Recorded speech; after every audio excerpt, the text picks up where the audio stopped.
Этот крем универсальный также тем, что он отлично подойдет для шапочек на капкейки, для шапочек на любой другой десерт, эклеры, шу, для начинки в трайфлы. Я этот крем готовила для своего трендового десерта торт в стакане Cake to Go. Там у меня была начинка Прага, и как бы я этот крем готовила, чтобы вот снять это видео, и у меня этот крем очень любит сын. Безумно вкусный и удобный в работе крем. Вы сейчас видите, насколько удобно с ним работать. Он очень эластичный. Я сейчас взяла насадку «Закрытая звезда» с узкими отверстиями. Крем прекрасно проходит через вот эти узкие отверстия, прекрасно держит форму. Я сделала достаточно высокие башенки, имитируя как бы шапочки на капкейке. Прекрасно все держит форму. Для этого крема нам понадобится сгущенное молоко, вода, желток, какао-порошок и сливочное масло высокой жирности 85-82% и ванильный экстракт. Сначала мы готовим заварную основу. Мы желток соединяем с водой и добавляем все это дело в сгущенное молоко. Сгущенное молоко мы берем не вареное, мы берем обычную белую сгущенку. Все хорошо перемешиваем до однородного состояния. Это очень важно. У вас желток полностью должен размешаться. Иначе при моменте заваривания на огне у вас будет просто заваренный желток. Этого нам не нужно ни в коем случае.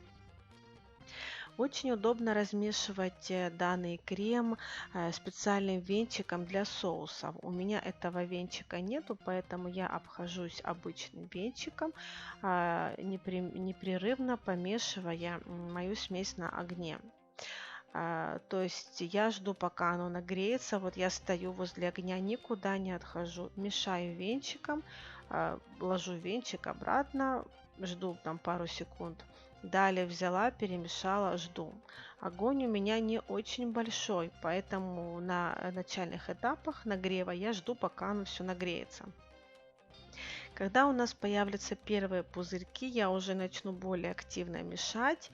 И обязательное условие, чтобы крем не подгорел.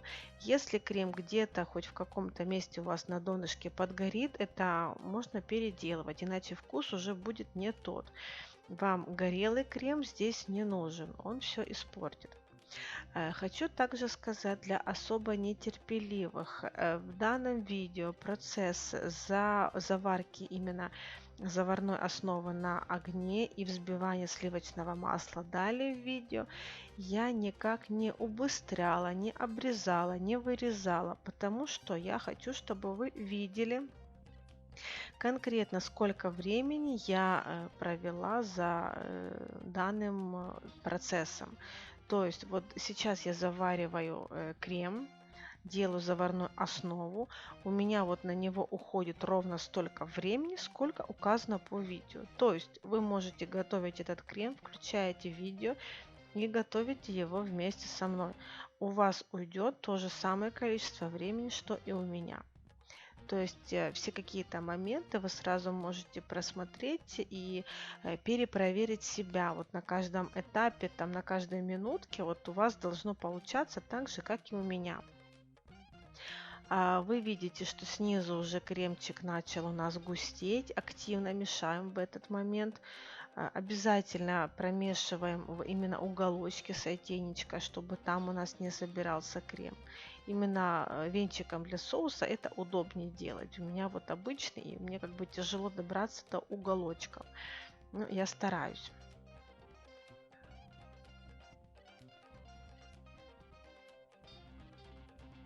Самое главное сейчас правильно приготовить нашу заварную основу. Вот у нас она очень хорошая консистенция, однородная масса получается. И тут такие крупные бульки от закипания. Прекрасно остается след от венчика. Все хорошо перемешиваем. И будем уже снимать с огня и перекладывать в нашу мисочку. Крем, заварная основа обязательно должна остыть до комнатной температуры. Мы работаем с заварными кремами только при условии того, что они остыли до комнатной температуры. Масло же, в свою очередь, должно нагреться до комнатной температуры.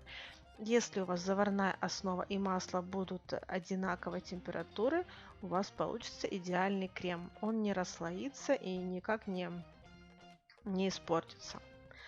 Мы перекладываем из сотейничка нашу шикарную заварную основу в тарелочку, накрываем пищевой пленочкой и даем остыть до комнатной температуры.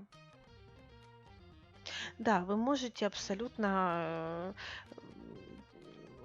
свободно отправить массу или в холодильник, или на балкон, если это зима. Вам нужно просто массу остудить. И перед взбиванием у вас масса заварная и масло должно быть одинаковой температуры. Вот, мы уже работаем с нашей остывшей заварной основой. Прекрасная шелковистая текстура, поэтому все у нас получится. Масло у нас комнатной температуры, и мы его начинаем взбивать. Сначала мы должны взбить масло в такую однородную, мягкую, нежную такую консистенцию. У меня масло желтое, поэтому сильно оно не побелеет. Как бы на мой крем в данном случае оно никак не повлияет, потому что у меня крем будет закрашиваться какао. Если вы планируете крем белый и как-то красить, то в принципе желтизна может чуть-чуть поменять как бы оттенок ваших красителей, потому что крем желательно выбелить до белого состояния, чтобы он дал вам тот цвет, который вы ожидаете. Все-таки желтизна как-то внесет свои коррективы. Если это не принципиально и вы готовите конкретно крем на Прагу, не заморачивайтесь. Берете вкусное, желтое, хорошей жирности масло и работаете с ним. Далее в масло мы добавляем какао, на нескольких оборотах чуть-чуть перемешиваем, чтобы какао не пылило. Далее увеличиваем скорость и все хорошо промешиваем. Опять же сделаю ударение. Я видео никак не убыстряла, не обрезала, ничего. Вот сейчас процесс замешивания крема у меня абсолютно такой же по времени, как я делала это в реальности. То есть как бы я вот это делала и абсолютно никак не обрезала и вставила это сейчас вам в видео, чтобы это для вас было подсказкой и очень хорошей помощью, если у вас возникнут какие-либо вопросы на любом из этапов приготовления данного крема. Обязательно при замешивании какао с маслом нужно собирать с бортика весь крем, чтобы у вас масса соединилась однородно. И не было каких-то там мест, где масло не вымешалось. Обычно это бывает на стенках чаши или на дне.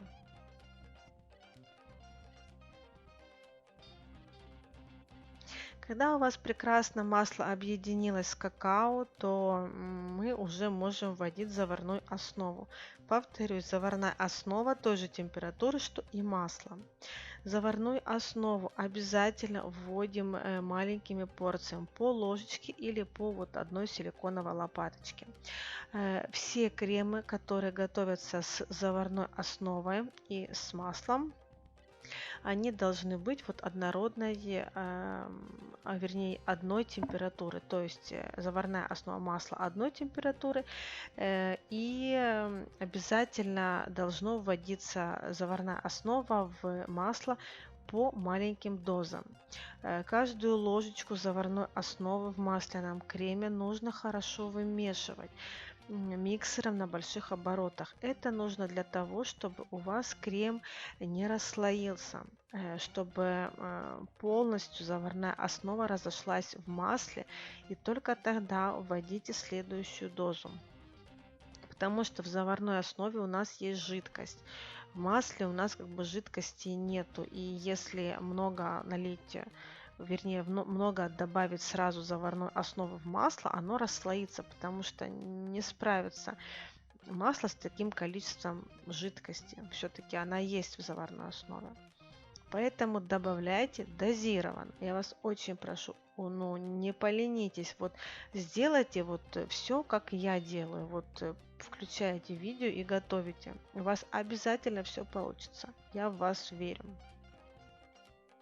Именно при таких условиях у вас получится очень вкусный, шелковистый, стабильный и удобный в работе крем. Хочу отметить то, что в моем видео, которое я снимала Cake to Go, ссылочку оставлю сверху, крем у меня достаточно плотный. У меня сын любит вот Прагу с шоколадными коржами, с плотным кремом. Если вам плотность крема кажется сильно большая, вы можете добавить больше сгущенного молока.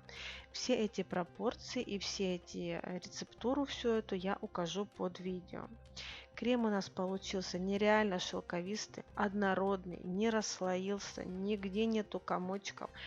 Все очень удобно в работе и очень-очень стабильный.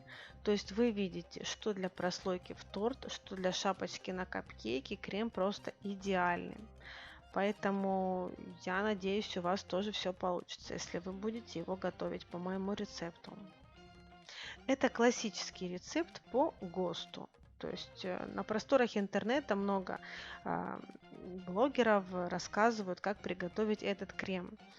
Я также готовлю крем по рецепту по ГОСТу, поэтому, в принципе, если вы все это сделаете по данному рецепту, у вас все обязательно получится. Вы видите, вот имитированная такая шапочка на капкейке у меня высотой почти 6 сантиметров. Прекрасно держит форму и рельеф. Вот в пиалочке я сделала тоже шапочку. Она у меня практически 10 сантиметров. Прекрасно держит форму, прекрасно держит рельеф.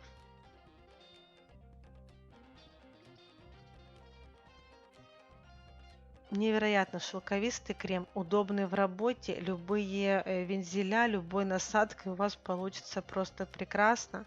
Поэтому пробуйте, экспериментируйте. Обязательно пишите комментарии, мне это очень важно. Мне важно, чтобы у вас все получалось. Если что-то не получается, пишите, будем разбираться, что у вас не получается. Подписывайтесь на мой канал, ставьте пальчики вверх.